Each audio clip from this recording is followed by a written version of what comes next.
Hey guys, welcome to Fantasy Tip. Max here with you for a trade deadline review. I know a week went by, but now that the dust settled, we can analyze some of these players that moved and what kind of role they will be playing on their new teams. I don't know about you, but the trade deadline is Christmas 2.0 for me. So I hope you guys had just as much fun as I did seeing what happened in the last couple of weeks. Now, let's not kick any rocks any further and jump right into it. First off, Vladimir Tarasenko and Patrick Kane. I won't go too much in details about them since they are 88% and 94% rostered, but the Rangers really got better. I think it's going to take a bit of time to really see the chemistry kick in, but once it's on, they're going to be a force to be reckoned with. They also up the value of anybody that plays with them, which means if any injuries occur to the top six of the Rangers, the value of Alexis Lafreniere, Philip Hedl, Capo Caco will skyrocket since they will be playing with guys like Vincent Trocheck, Tarasenko, Patrick Kane, Mika Zibanejad, and Chris Kreider.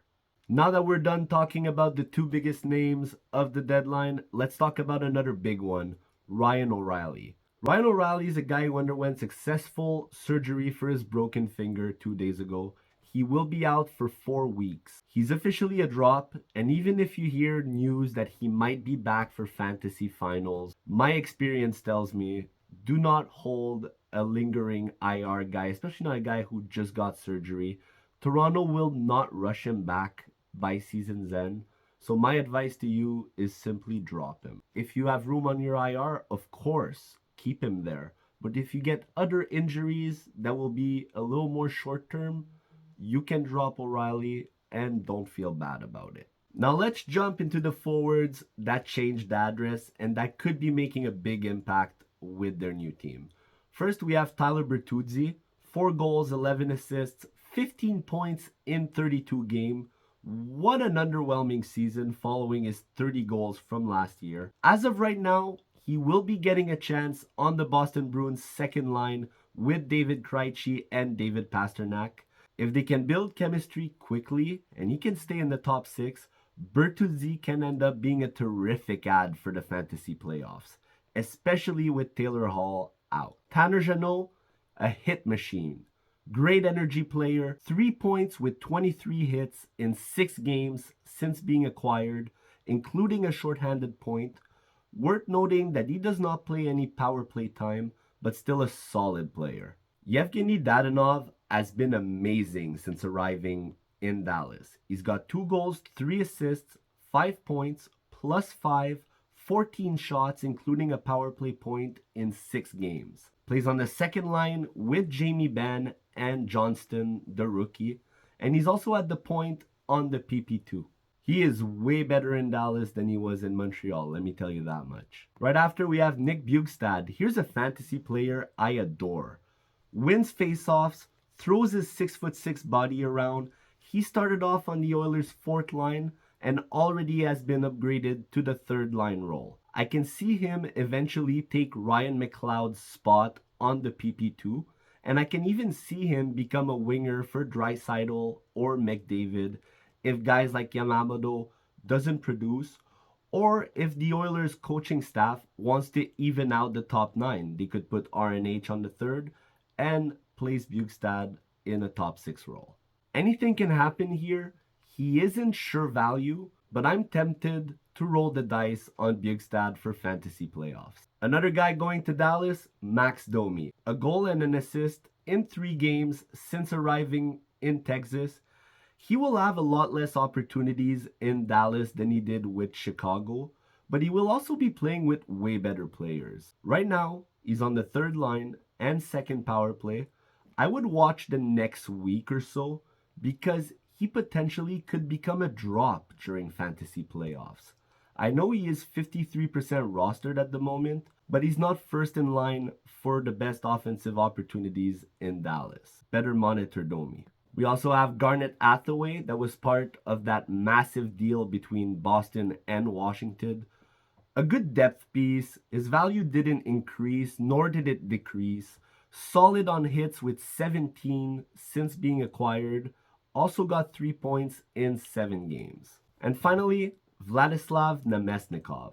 With Dubois' absence, Namestnikov is the second line center for now between Blake Wheeler and Nikolai Hellers. He's compiled 2 assists in 3 games since being acquired by the Winnipeg Jets. Now on to defenseman Jacob Chychrun. A little bit of Pierre Dorion magic here. He acquired Chychrun for the low. The best defenseman on the market moved to Ottawa at the deadline, and he already has 4 points in 4 games, 9 shots, 8 blocks. Just a solid guy overall.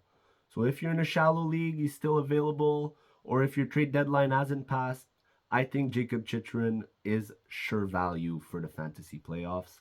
Then we also have Dmitry Orlov, 3 goals, 7 assists, 10 points in 7 games since being acquired from Washington. I don't think those numbers are sustainable long term, but if he's cruising on the waiver wire, this guy is a no-brainer.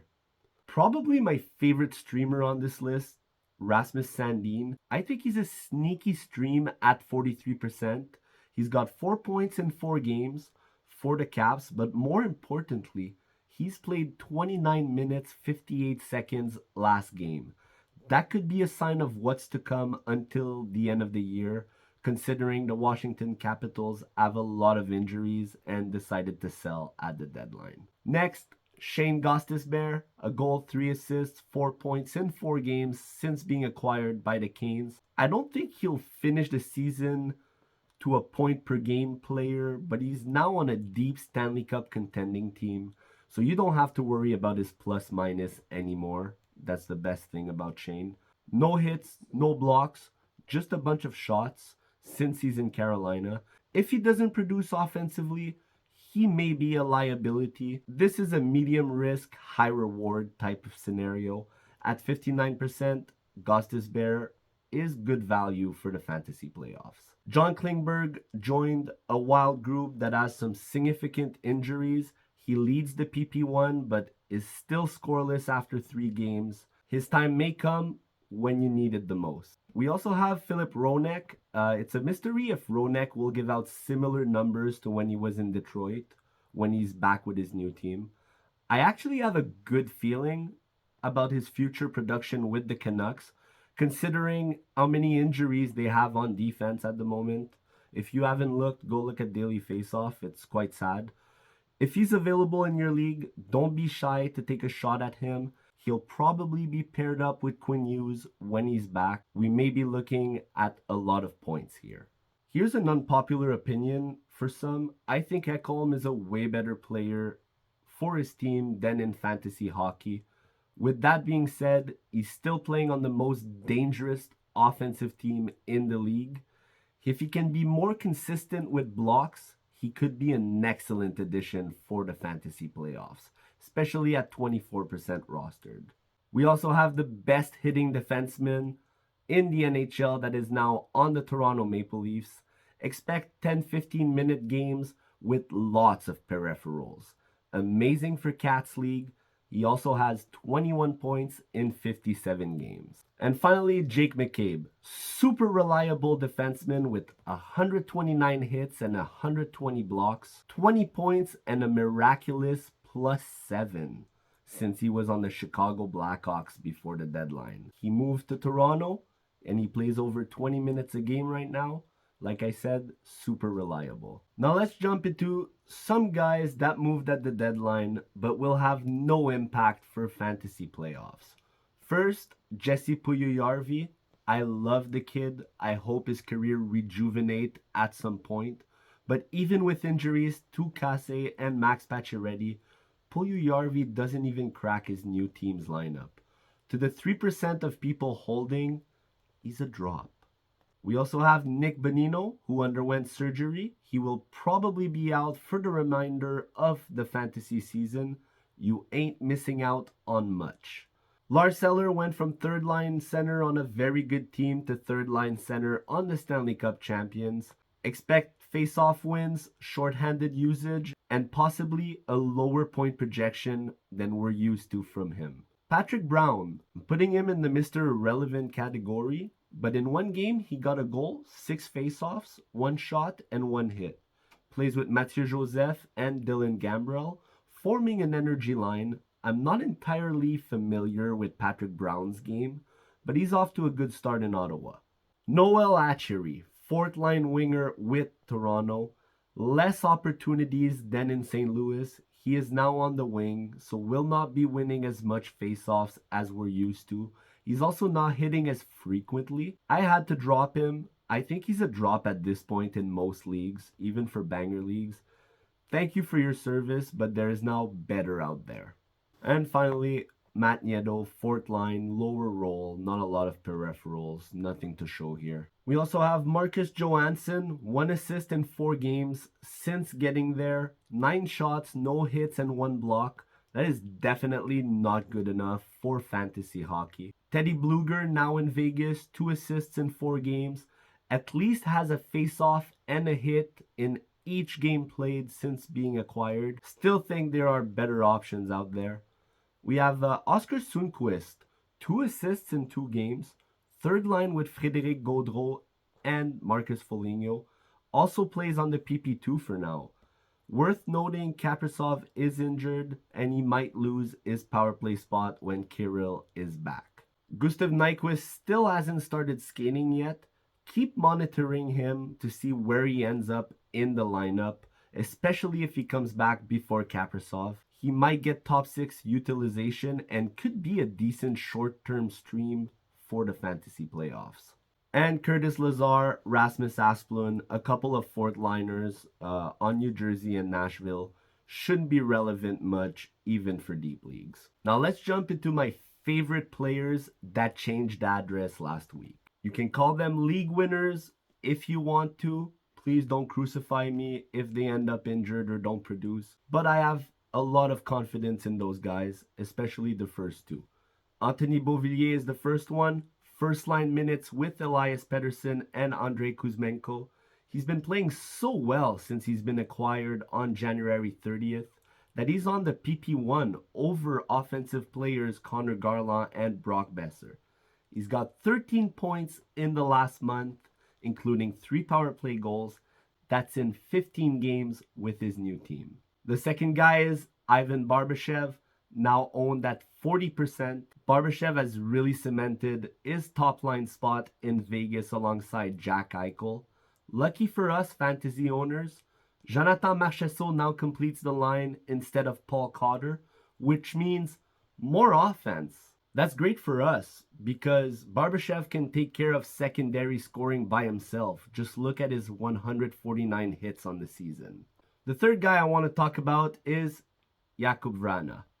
All year, I wanted nothing to do with Vrana. Even in my IR stash video, I did not mention him when he was about to be back. I got a lot of heat for that, but now is finally the time to scoop him up. 2 games in St. Louis since he's been there, and he already has a goal and 10 shots. He's already part of the top 6.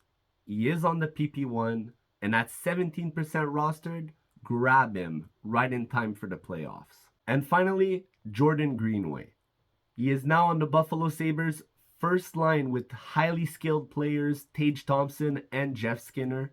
Jordan Greenway is a great hockey player in his own sense.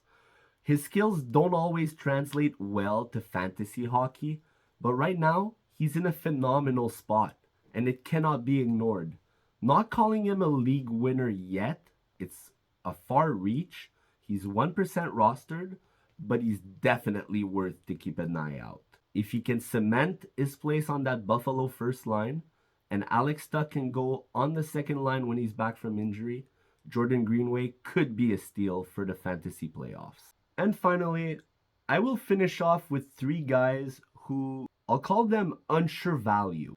They are not ad nows, they are not fades, but they could be high risk, high reward players, or they could be players that you're depending on that will just obliterate your chances at fantasy playoffs. First, we have Mikael Granlund. Granlund is way better than what his stats suggest this year. He's on the third line in Pittsburgh right now, so no exposure to Sidney Crosby, no exposure to Yevgeny Malkin yet. but he will finally get a chance on the PP2 this weekend at the point. We also have Tyson Barrie, who I wanted to talk about. Barrie headed to Nashville last week after being traded for Matthias Ekholm. Right now, he is behind Roman Josi and onto the power play too. It'll be hard to capitalize as much on his opportunities. I don't think he's worth a 73% rostered average anymore. If your trade deadline didn't pass yet, you should try to flip him while you still can. But that's my opinion. And the last guy I wanted to talk about, Jonathan Quick. 13 wins, 13 losses, 4 overtime loss, 3.46 GAA, and an 878 save percentage. That is horrendous statistics. But with the whole fiasco that happened with Columbus while he was getting traded, I think Jonathan Quick will play with a chip on his shoulder. This guy is a 2-time Stanley Cup champion who I think realistically has a shot at stealing the #1 goalie spot in Vegas. In 2 games, he's undefeated so far. He gave up 6 goals on 65 shots. If you have goalie problems and you see a wild Quick on the wire, I approve the gamble. And that's it for today, folks. If you have any questions, you agree, you disagree with me, feel free to ask or comment down below. Fantasy playoffs are right at the doorstep. I hope you're comfortably in right now. And stay tuned for more advice videos coming your way. If you like the content, click the like and subscribe button, and we'll be back for you guys. Have a good week, everyone. See you soon.